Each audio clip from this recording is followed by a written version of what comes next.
All good? Okay. This is the Spark and Plug Talks episode number.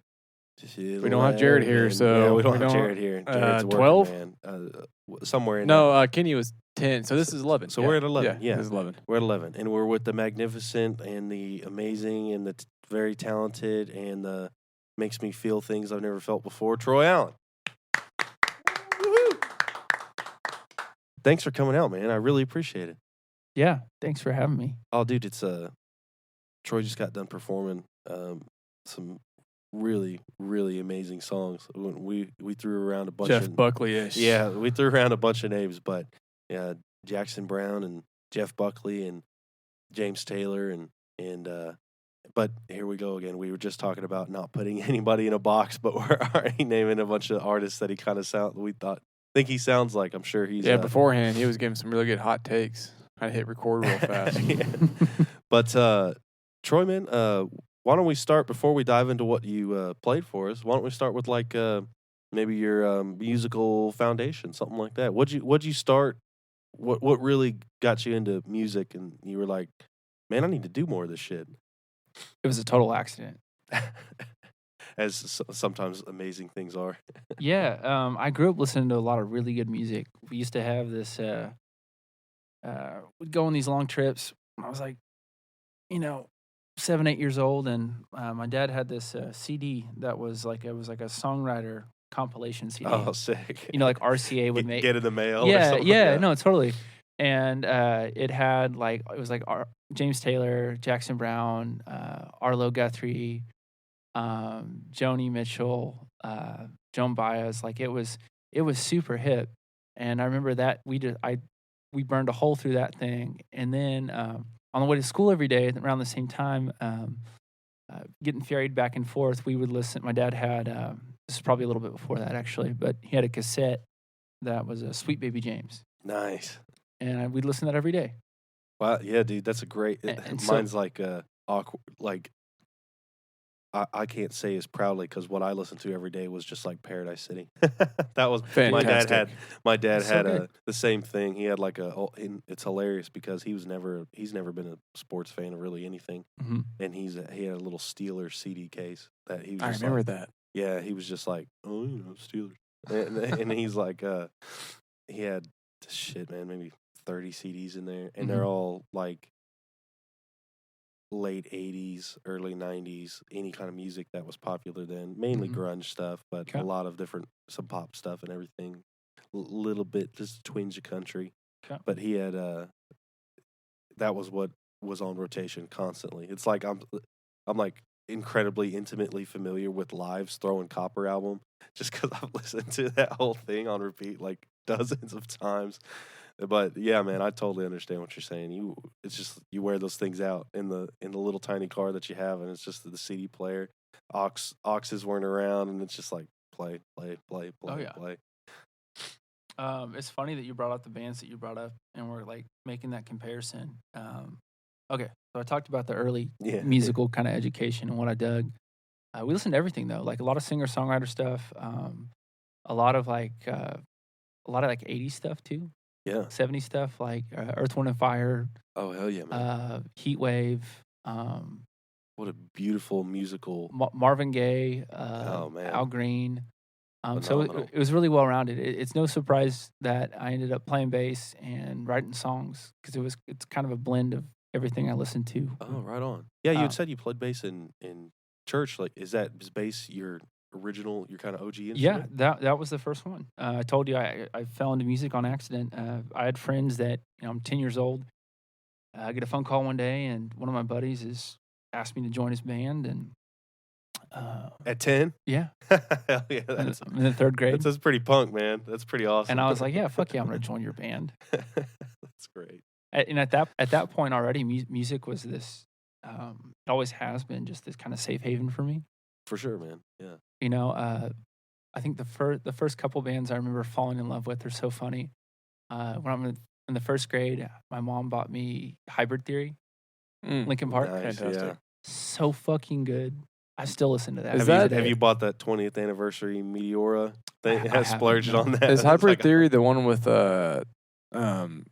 It's like one Crawl. Yeah, and like One Step Closer. Shit. Okay, like, so dude, I have this fucking very vivid memory of being in the doctor's office and having my sister's Zune.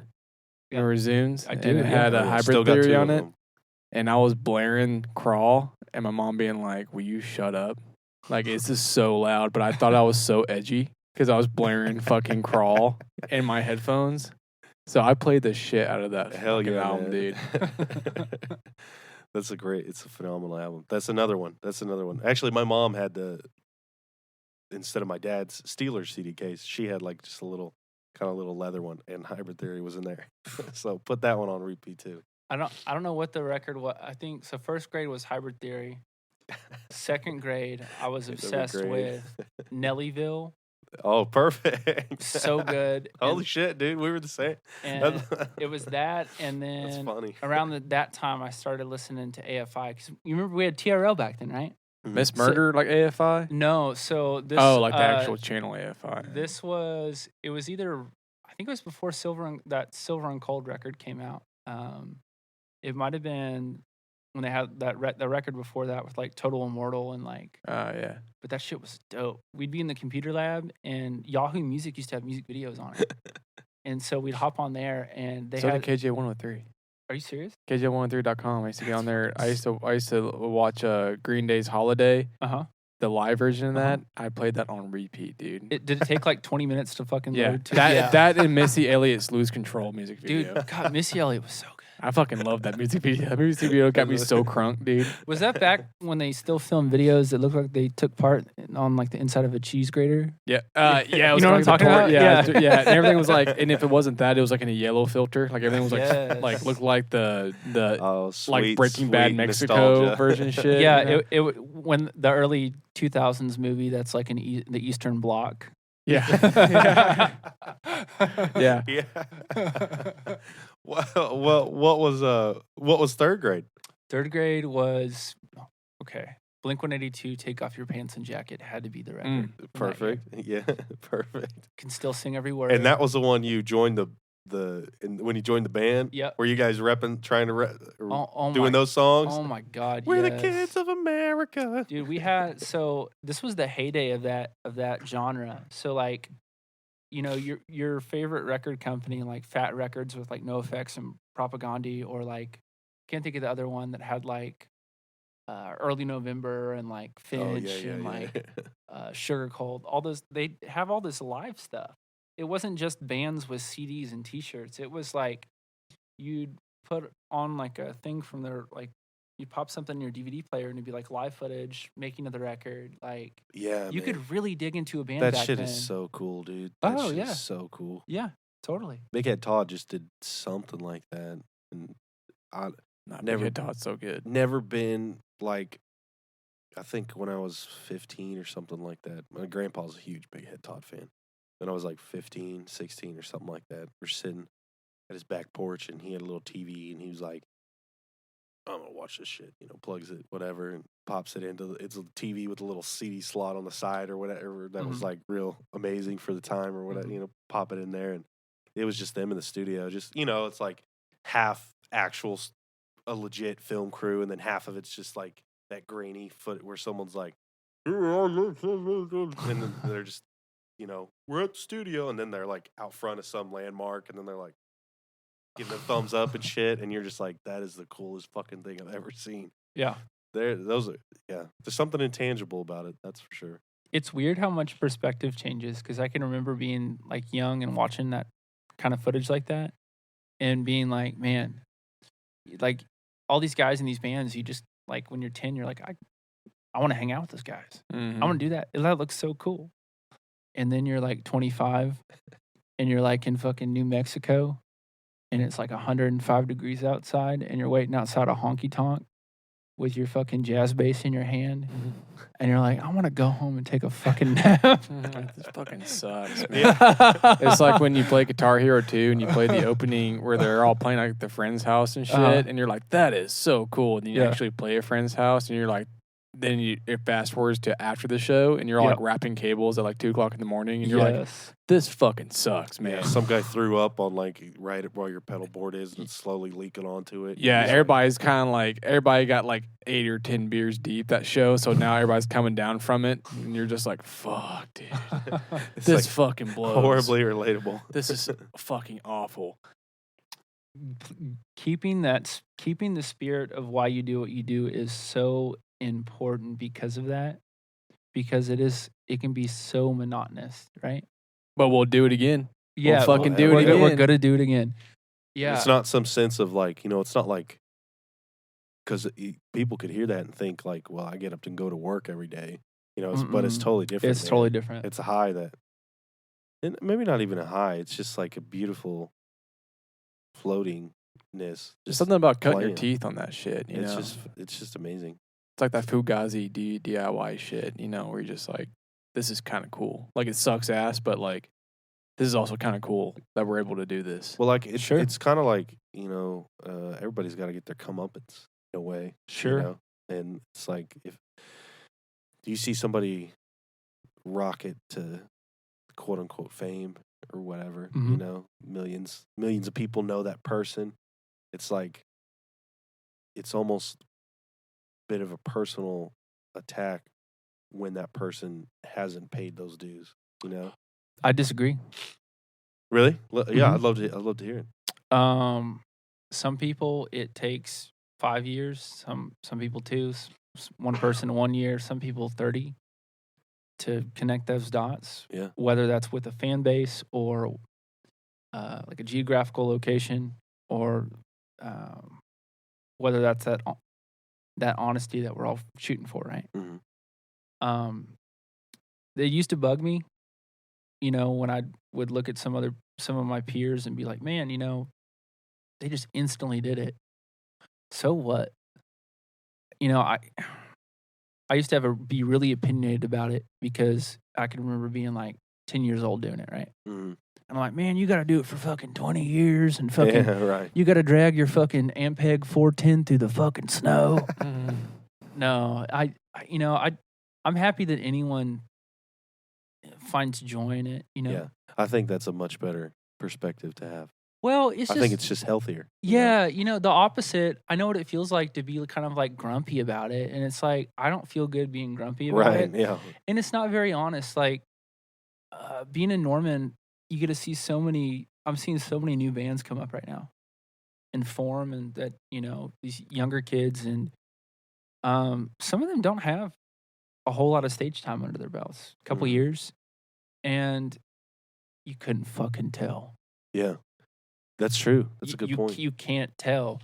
And, I enjoy it. Yeah. No, totally. You know? Community is definitely a beautiful thing. Yeah. And sure. I think it's all about perspective, for sure. Just like basically what it depends on your perspective. But I think that's a way better perspective to have than being like the grumpy old man. About it. So there are a lot of those dudes who, do that. Because it's almost gatekeeping-ish. It feels like that a little bit. I think we get shit so fucked up with genre and what fucking art and music is too. It's like, it's not just you need to fucking pay your dues, but also it's like you don't get mad you don't eat a fucking Ballpark Frank and have a fucking beer and go, you know what? This isn't Wagyu. Mm-hmm. Yeah, that's true. Sometimes you want to eat a fucking hot dog and sometimes you want to eat a steak. And the hot dog isn't better than the steak. It's different. There can be different levels of complexity. But if you really cook a hot dog real good, it's fucking transcending. It is. And it's like, so. A good chili dog, man. Yeah. And that goes back to that thing we were talking earlier about fucking honesty and finding authenticity in what you do. I don't want to see something perfect. And honestly, some of my favorite music that I've ever written is not stuff I fucking labored over. Mm-hmm. Some of those songs are getting tired. Yeah. No, totally. With the two of us, man, Dylan and I, we're big 90s grunge guys. Yep. And something about the the aspect of not being perfect and being rough around the edges and not being super polished and super just everything just to a T. Well, I definitely think those guys, you can't say that they're not honest. Yeah, and that's, and what's cool is I think it's taken us a while, but like that's what kind of Red Dirt is. Yeah. It's the same attitude. It is pretty punk rock.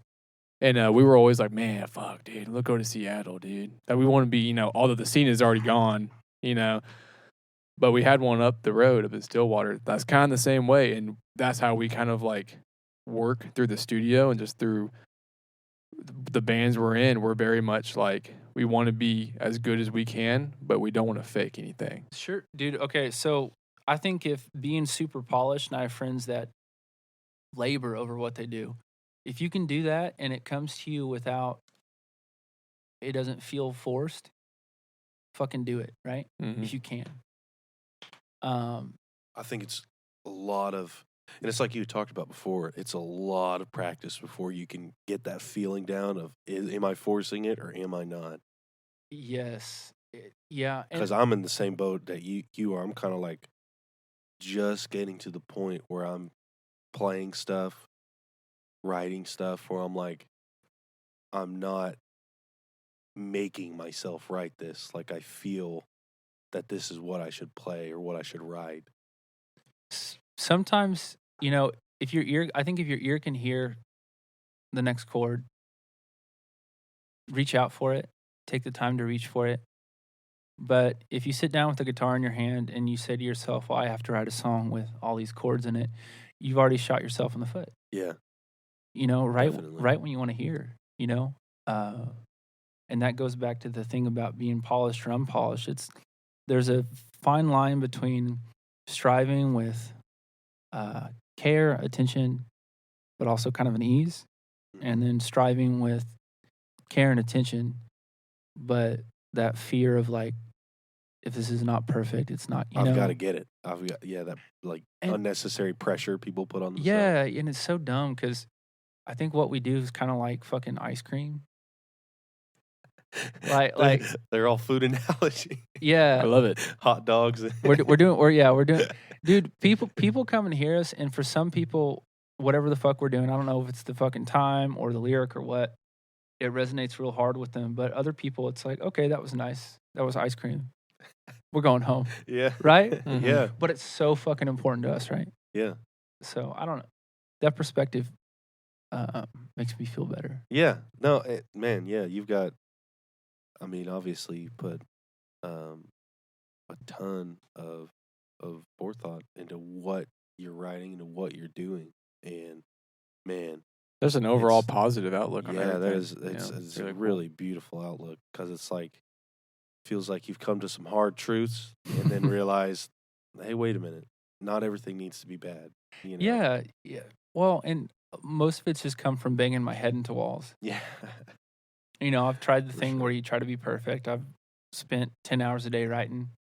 And sometimes a song demands attention like that. And I've had songs sit for years and then come back and done good work on them. But, I don't know. Most of those perspectives or lessons, whatever the fuck you want to call them, were usually from me trying the hard way. Right. And then eventually going, okay, what's happening here? Yeah. This doesn't need to be this hard. Yeah, I mean, if you're not having fun, what's the point? Yeah. Yeah, exactly, man. Do you have a preferred writing method, or are you just kind of exploring what? I guess in the sense, do you like to sit down, write a song, or is it more just when the muse comes to you? Lately, it's been the latter. So just hearing them and then writing them. So writing the first thought, editing some more. Yeah. And kind of going from there. It's always changed over the years. You write lyrics first, or you usually have a chord or two? Different every time. Yeah.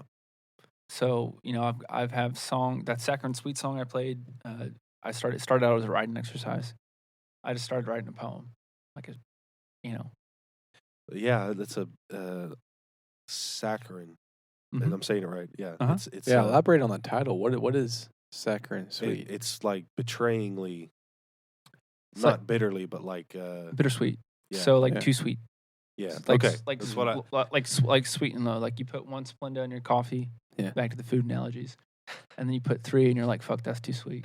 Yeah. Gotcha. Okay. Yeah. That's what I was getting from the lyrics, but I'd heard the word before in passing, but I had never elaborated on the definition. Yeah. So it's a very unique title in the sense that it might even be hard to fit into a song, but it fit perfectly there. Dude, I did not even, I told you it was a poem first, right? Right. You said it was a writing exercise. So I wrote that little first stanza of it, like mattress on the floor, summer in her hair, folded up 20s and some jeans she used to wear, peaches in the icebox, empties by the sink. Used to like it then, now it's saccharine sweet. And I was like, okay, here we go. And then from there, that song is my favorite song. That was the least inspired, at least in the process of writing it. I think like the heart of it was very inspired. Yeah. But the actual mechanical pen to paper was like, I like storyboarded it. Swear to God. Wow. Took like 4 hours. That's amazing. And you can't, it's just crazy. You can't even tell. You know what I mean? I can't, you can't, like, from my perspective, having never heard it before. Yeah. I can't even sit and say, like, that it wasn't. Just instant. Yeah. Well, this amazing, like, inspiring thing. It's so amusing in a sense to me to hear different perspectives on how people write these amazing songs. And then there's more than you think times of people saying, I thought it sounded cool. And I'm like, and it does. Dude, so many songs I've written because I was like, this sounds cool. And, that's literally how I always write.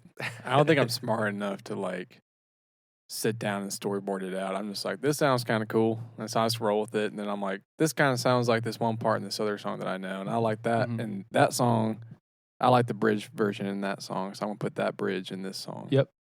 Like the way it's, like, composed and stuff. Yep. And I tried doing the whole, like, going to ACN, we did the whole songwriting classes. And you're trained to write a song using, like, the A-B method or ABC method or whatever, like, with, like, the verse, choruses, bridges, and all that stuff. And that was always really challenging to me. And it was good exercises, but I strayed away from it pretty fast just because it's... Well, it's good that you know what natural. You don't like, or what Yeah, I can't... Not. I think I developed a pretty good, like, workflow. Mm-hmm. And I've never really strayed away from it. And that's either hindering me at the moment or it's just what I know. And what I feel. It's perspective, man. If it's good, it's good. If it's bad, it's bad. But that's up to you. Yeah, right? There'll be some months where I'll pick up a guitar and I can't write shit. And there's some days I'll pick up a guitar and I'll hammer out 3 song ideas in one evening. Yep. And you're like, holy shit. I did that thing you described when I was reading this book on songwriting by this guy named Pat Pattinson from Berkeley. And there's all these exercises. Some of them are really good. And I think there's some utility there at surprising yourself lyrically. Oh, definitely. And really strengthening what are the rules, quote unquote. Right. But once you've done that for a couple months, forget you ever did it. Yeah, breaking out of them boxes again. Yeah. There is something to knowing the rules before you can break them, but also, like, I really dig the idea of just sitting down and just letting it fucking happen. Yeah. People really dig Phoebe Bridgers right now. You guys listen to her at all? I don't know what she writes like. She could be the most methodical writer on the planet, right? But there are bits of her writing that feel, at least to my ear, very stream of consciousness. And she doesn't sound like anyone else. Mm-hmm. Oh, definitely. I mean, Kyoto or anything like that. Yeah. They all sound... She does a really good job, if she is, of not making them sound like they were forced out of her, in a sense that, like, it was I need to put something here. Sure. It sounds very, like you said, flow of conscious. Like it just kind of came from her at that moment. And I like all different kinds. So, like, that's really cool. Conor Oberst of Bright Eyes does that really well. A lot of that early Dylan shit, like Subterranean, Homesick Blues. You go listen to that, it's like some dude just sitting there on fucking Benzedrine, just fucking burning on a page, right? Mm-hmm. But then you go listen to some other guys, like, you listen to Gordon Lightfoot, If You Could Read My Mind, Love. And it feels natural, but it also feels like there's more thought. Yeah. Mm-hmm. So I kind of like all colors of the rainbow. And I think people end up kind of writing what works for them, and I don't know. I think it's all cool, man. Yeah. Like a beautiful perspective to have. I mean, and it's almost like, why not have that perspective? Why not have that viewpoint of like, do you and if it's I'll love it, more or less. Yeah. Well, it's kind of boring too, right? If you tell yourself there's only one way to do it, then there's only one way to listen to it, right? Yeah, right. I listened to Slipknot today, Mm-hmm. and I listened to Otis Redding, and who else did I listen to? Burt Bacharach. Beautiful. Those motherfuckers don't write like each other, Mm-hmm. so I don't know. Whatever floats your boat at the time. Yeah, just beautiful melting pot of everything. Well, same thing with writing, though, right? Yeah. Yeah, that's awesome, man. I feel like as music progresses and evolves, the lines are getting more and more blurred in terms of just like, who are you it's so hard to like label yourself. And sure, I think you've got to figure out who you are, and I think we talked about this at some point, maybe during this conversation. Yeah. But once you figure out who you are, then I think it's a lot easier. I think that's more like important, is what you wanna figuring do. out who you are as a musician than what to label yourself as. Yep. Yeah. Even if when you do figure out yourself and it's like the most abstract way of labeling yourself, at least like Gage, our buddy Gage, I forgot what he labels his music as, but it is, when he said it, I was like, that is you as a person. And it made sense. And I wish it was like melodic. Melodic was in there. Sorry to Gage. I can't remember off the top of my head, but I think it's in. We talked about it in his episode. Yeah, and it was like, hell yeah! Like you can tell that he has himself figured out. Therefore, he's able to label his music accordingly to what he is, and it's not anything. When he said it, it was like no musician's band has ever labeled themselves like that, and that's kind of fucking cool. But it's also cool when someone's like, I don't have a label. Because it's just like, that is who I am. It's constantly evolving. It not even necessarily evolving. It's just like, if who you are is a circle, you know what I mean? How do you label that? If it's just a moving, just train of thought constantly. You don't. Exactly. So it's just like I am not anything really, but I'm kind of everything. It's just kind of a contradiction. Imagine if Sturgill Simpson put out that first record with like You Can Have the Crown, or I don't know if that was the first record, one of the early ones, right? That was the first one. And imagine if he just did that 5 more times. Like, not a whole lot of people loved that rock record, but The Sound of Fury was so great. Okay, such a good album. This is a cool room. Sound of Fury is my favorite Sturgill album. Cool. You don't like Cutting Grass? Yeah. I like Cutting Grass. Cutting Grass is dope. There's no Sturgill Simpson album that I don't like. I'm saying Sound of Fury is my favorite. Yeah, I was going to say my favorite one's Sound and Fury, and then Metamodern Sounds, and then Metamodern Sounds is what got me into Sturgill. And then everything on. I mean, I love Sam. I love the song. I karaoke that just about every day. Sailor's Guide to. That's a great one too. Actually, that's probably my second. I think I like that album more than I do Metamodern Sounds. Yeah, he definitely dropped a little. I like a little more of the twangy stuff on the.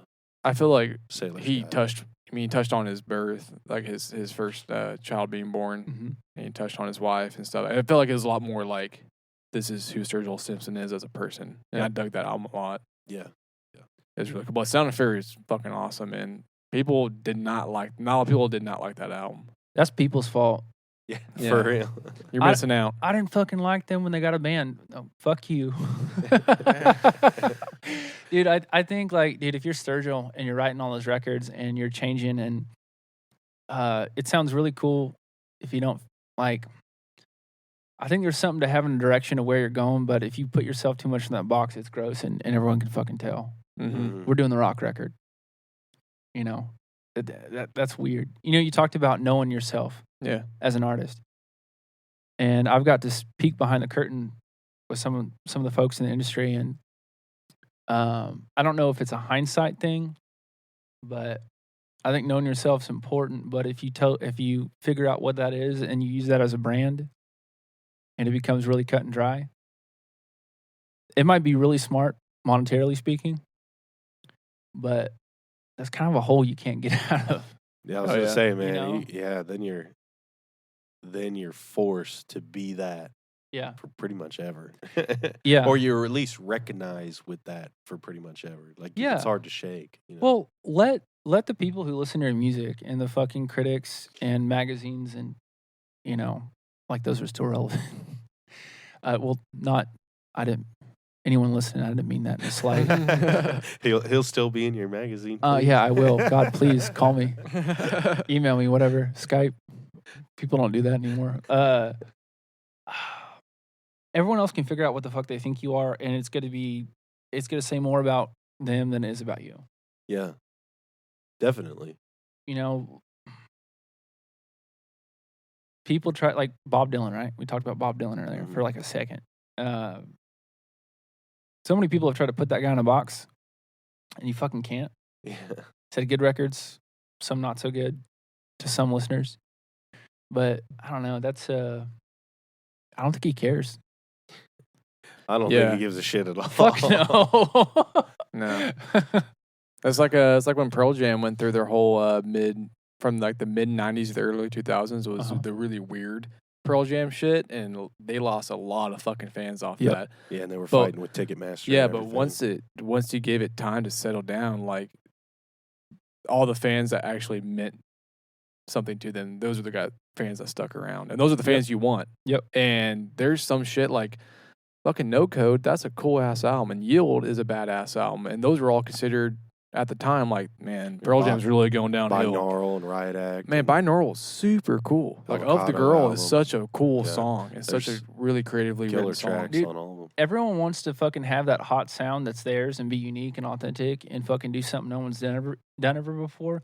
But it does not come from a place of looking at the market and asking yourself, what does the market need right now? It absolutely doesn't. It comes from that punk spirit of like... And it takes balls to be like... It does. When you get to that elevation, to that point, it takes balls not to crater and be like, all right, label, what do you want me to be? Sure. It takes balls to be like, nah, man, fuck you. Like, I don't feel like writing this anymore. I felt like it 2 years ago when I hit it big, but I don't feel like doing it anymore. Now, I don't know what it's like to have money on the line like that.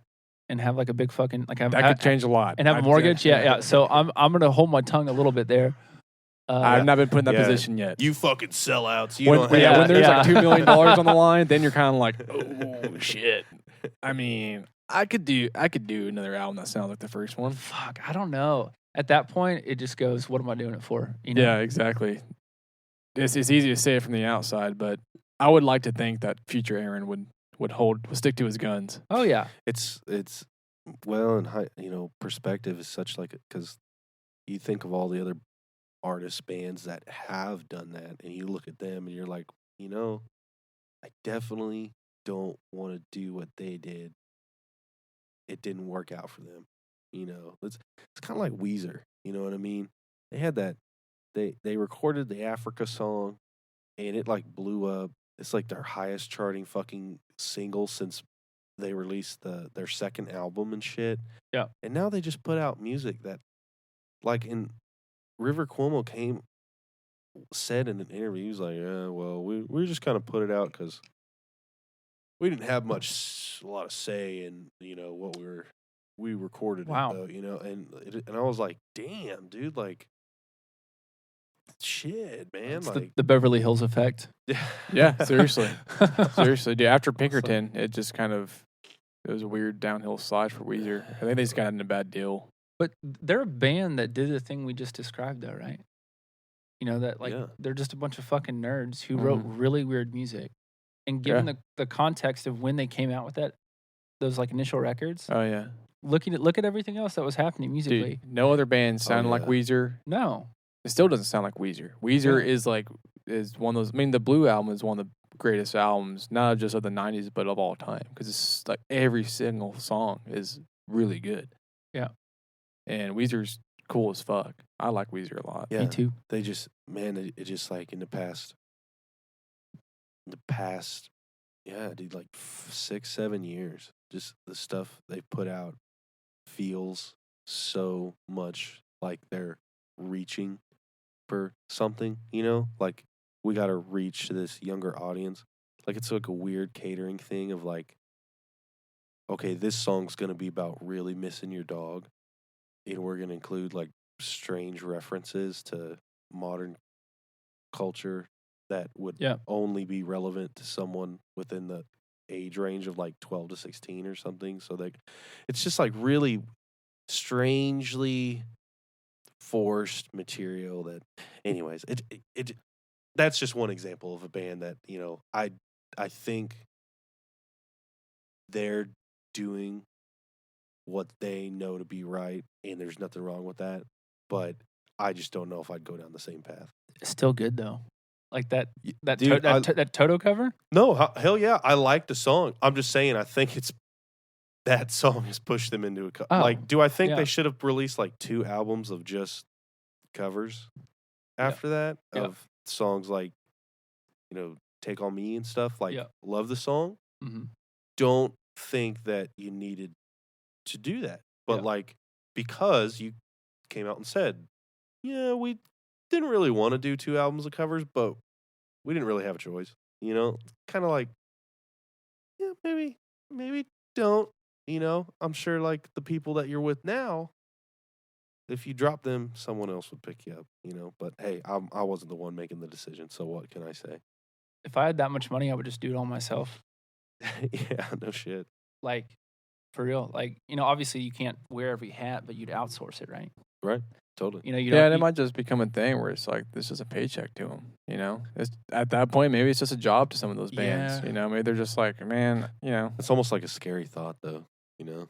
I just do it because I get paid, and I get paid pretty good for it, so I don't really care, you know? Maybe that's the reason why they do it. I don't know. I think if that is your attitude, if you can still go out there and play shows and cut records and find joy doing what you do. Kind of rolls back what we were talking about before, you know? If that's what you like doing, that's what you like doing. Yeah. Exactly. Right on. Fucking, if it floats your boat, do it. Yeah. Piss in my sink. Whatever that saying goes. I think I messed that up. But anyways. Yeah, I don't know about a saying about pissing in somebody's sink. Well, you know what anyways. Troy, man, what, you said you haven't played any shows in a couple weeks. Do you got anything coming up or anything like that? Yeah, Thursday, I got a text from a friend who I usually fill in for on Thursdays, and I think I'm going to be at the deli from 7 to 9 and doing like a little ride-around deal. Very cool. And then at Scissortail Park, June 2nd, I'll be with AJ. What is AJ's last name? Harvey. AJ Harvey. Cool. Yeah, he's like a blues man. He's not just a blues man.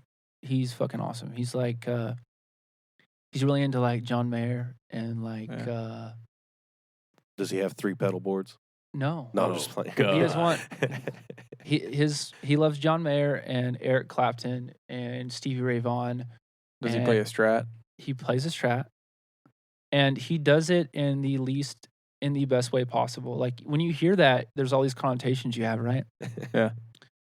AJ is authentically himself, and it's not contrived or forced. He will go from like this kind of Clapton sound to like, you know, have a song that kind of sounds like Harry Styles or like John Mayer, and it's great. It's just all 3 of those guitarists, they all play Strats, but they all have their own tones. Yeah, and that's cool. For sure. Phenomenal, man. Yeah. Well, cool. Do you have well, I don't know if you want people to go and look you up. I assume you do, but but do you have like do you have your music out on anything or so? Yeah.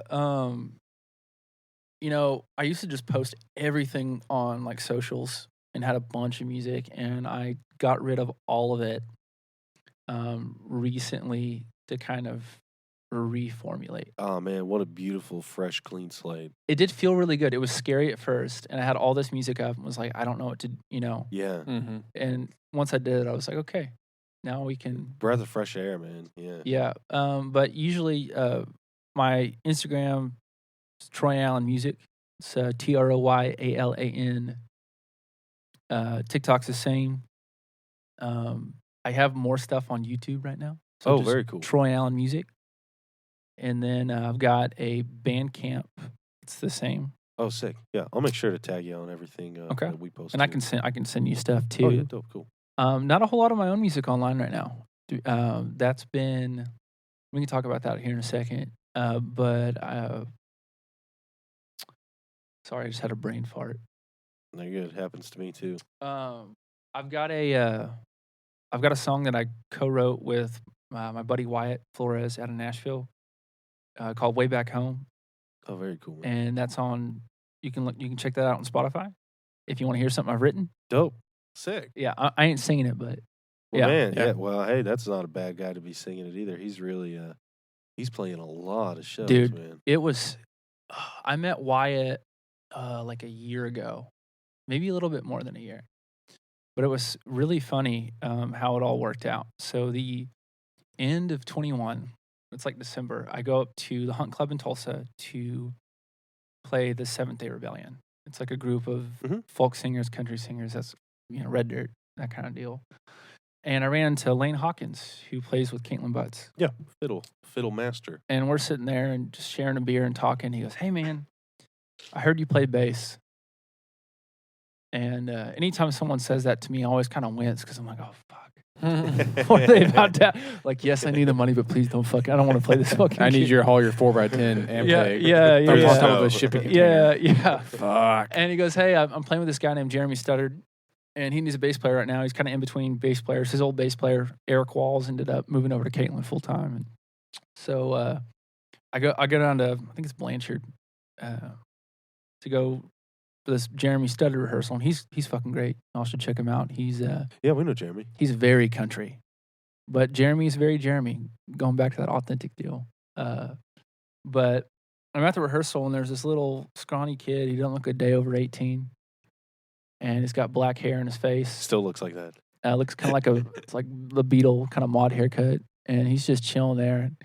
And we're practicing. At the end, I go up to him. I was like, "Hey, man.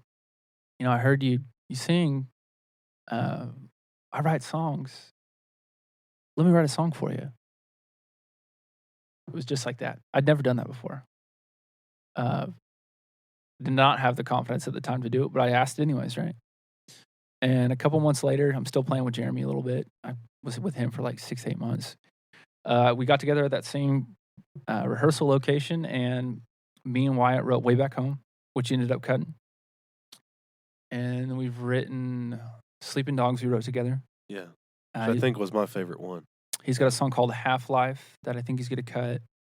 And I've been in talks about selling like a catalog to their team. Oh, sick, man. That's amazing. So we'll see what happens there. They're so freaking busy that I'm sure. But it was weird. I met him. We wrote this song together. He's still just this like kid from Stillwater he's like about to move to Nashville.